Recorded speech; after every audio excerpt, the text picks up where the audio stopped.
Hi friends, welcome to Vinod Kumar Royals Ongole cows breeding farm friends.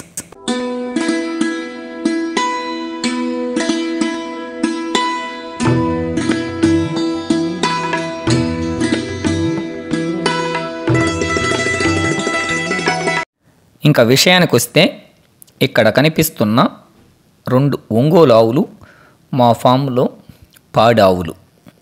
అంటే 2 ఈని పాలిస్తున్నాయని అర్థం.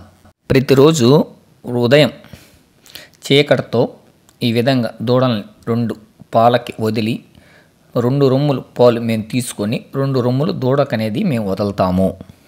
ఒకవేళ దూడలకి పాలు అనేది వదలకుండా అన్నీ మనం కానీ తీసుకున్నట్లయితే దూడలు ఎదుగుదల అనేది కొంచెం తగ్గుతాయి.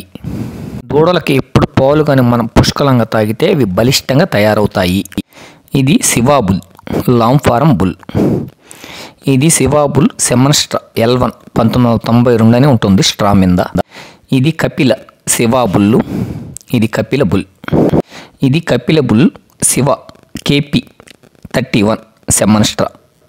ఈ విధంగా దూడలకి కొద్దిగా మనం పాలు తీసుకుంటూ వాటికి కూడా పాలు కానీ వదిలితే అవి తల్లులు కాడ తాగి రోజు రోజుకి కొంచెం దానా అలవాటు చేస్తూ ఉంటే అవి ఏపుగా పెరిగి పెద్దవి అవుతాయి. ఇంకా ఇక్కడ కనిపిస్తున్న తెల్ల ఒంగోలు ఆవు 58 అంగుళాల సైజు కలిగి ఉంది. గిత్త దూడకి జన్మనిచ్చింది. గిత్త దూడ semen number Lam L1 Shiva bull. ఇక్కడ కనిపిస్తున్న ఈ కపిలావు 60 అంగుళాల సైజు కలిగి ఉంది.